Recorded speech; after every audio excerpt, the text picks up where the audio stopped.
Braid by Laetitia Colombani. In a small village in Uttar Pradesh, India, Smita wakes with a feeling of urgent hope.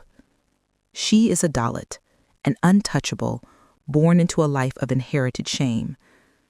Every morning she takes the hated rush basket her mother carried before her and performs her dharma, emptying the dry latrines of the upper caste families in her village, barehanded. The acrid, indelible smell is a constant assault, a punishment for a sin in a past life, or so she has been told. But today is different.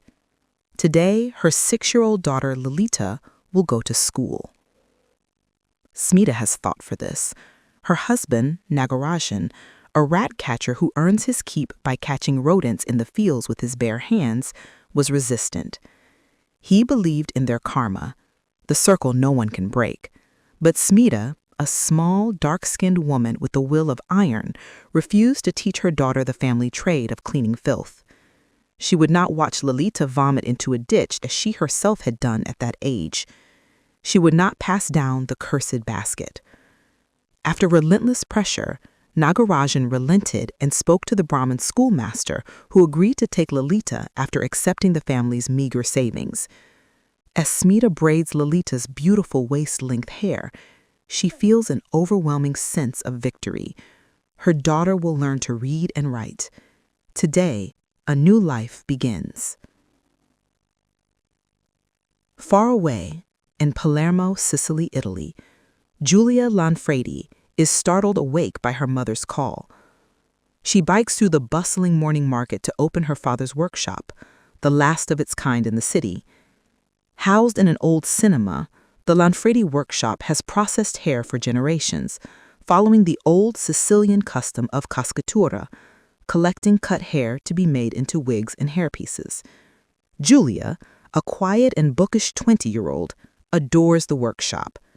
She grew up among the women who work there, a boisterous and warm community who disentangle, wash, dye, and sort the skeins of hair.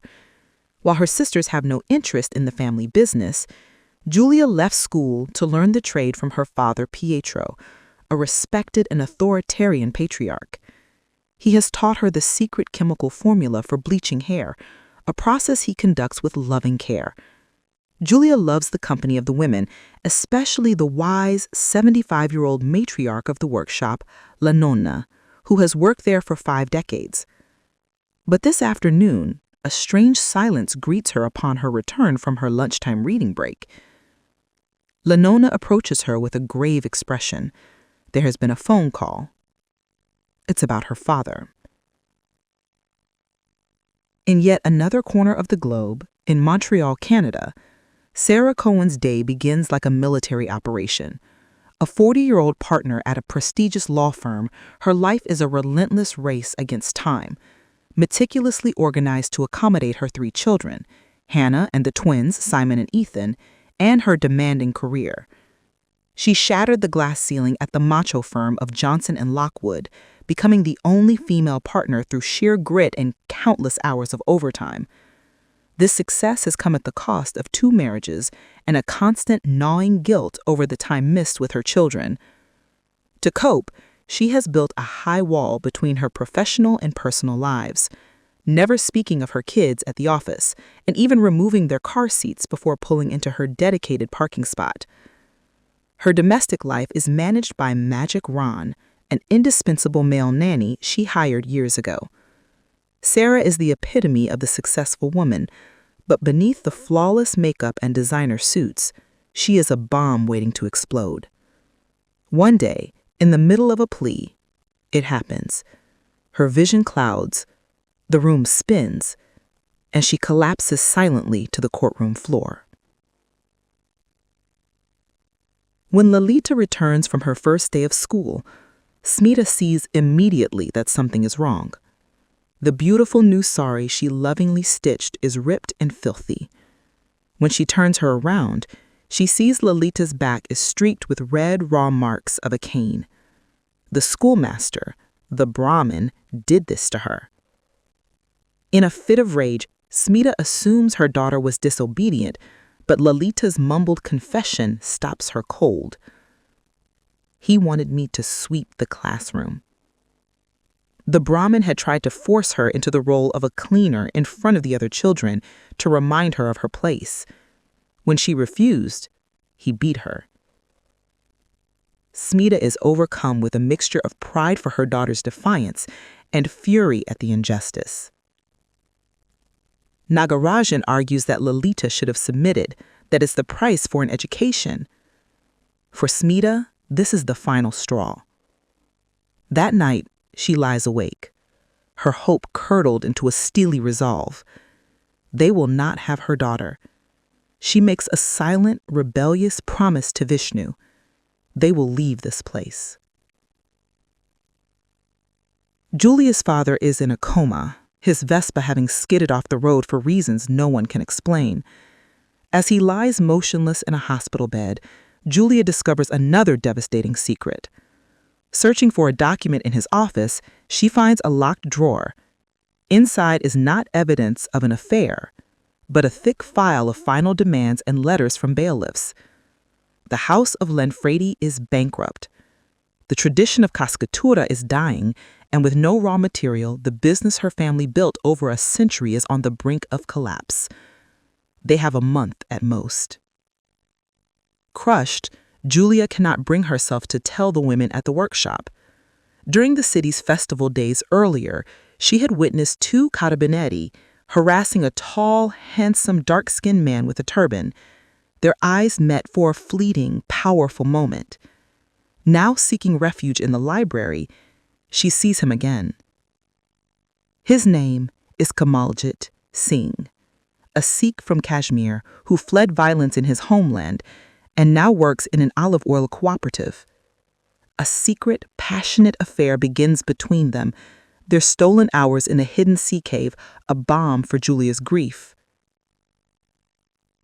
At the hospital, a young doctor informs Sarah that she has the BRCA2 gene mutation, common in Ashkenazi Jewish women. A malignant tumor, the size of a mandarin orange, has been growing in her breast. Determined to handle her illness like any other case, she resolves to tell no one. She schedules her surgery and treatments in secret, using coded entries in her work diary and telling her children she is having a minor procedure. She returns to work after her mastectomy, hiding her scars and exhaustion behind a flawless facade. Her plan works until she runs into her ambitious junior colleague, Inez, in the oncology ward waiting room. Inez quickly pieces together the truth. Smita puts her desperate plan into action. She sneaks into the Brahmin's house during her morning rounds and takes back the exact sum of money they paid for Lalita's schooling. That night, she wakes Lalita and they flee into the darkness, leaving a sleeping Nagarajan behind. They run through the countryside, but their journey is fraught with peril from the start. Their food is eaten by animals, their bicycle is stolen, and as their bus pulls away, they see Nagarajan running desperately after them, a receding figure of regret. The 2,000-kilometer journey to Chennai is an odyssey. On the chaotic, overcrowded train, Smita meets Lakshmama, a young widow cast out by her family and on her way to a life of begging in an ashram. Listening to her story, Smita realizes the gravity of her own choice to leave her husband. She clutches the small image of Vishnu hidden in her sari and makes a new vow. They will not go directly to Chennai. First, they will make a pilgrimage to the holy temple at Tirupati to make an offering. Mama, upon learning of the bankruptcy, devises a solution. Giulia must marry the wealthy but dull Gino Battagliola to save the family from ruin. Heartbroken, Giulia prepares to sacrifice her own happiness and end her affair with Kamal. But when Kamal learns of her plight, he presents a miraculous alternative. In India, he explains, thousands of pilgrims offer their hair to the gods in temples. The hair is collected and sold. If they can no longer find hair in Sicily, they must import it. A fire is lit in Giulia. She researches the global hair trade, creates a business plan, and convinces the workshop's women to vote in favor of her risky venture. After her father passes away in his coma, Giulia, now just 20 years old, takes charge of the family business. With Kamal as her partner, she places their first order for Indian hair. Betrayed by Inez, who informs their vindictive rival Gary Kirst of her illness, Sarah finds herself slowly and cruelly ostracized at the firm. She is sidelined from important cases, her authority undermined. Johnson, the managing partner she once trusted, appoints Kirst to take over her biggest client. Sarah is being professionally buried alive. Defeated, she takes to her bed, ravaged by the side effects of chemotherapy and the pain of her exclusion. Her hair begins to fall out in clumps. She remembers her daughter calling her an Amazon, the mythical warrior women who cut off a breast to become better archers. A flicker of her old fighting spirit returns. She will not be a victim. She will not be a woman cut in two. She gets out of her bed, dons a child's woolly hat, and walks through the snowy streets of Montreal to a special salon. At the temple in Tirupati, Smita and Lalita climb the 3,600 steps to the sanctuary.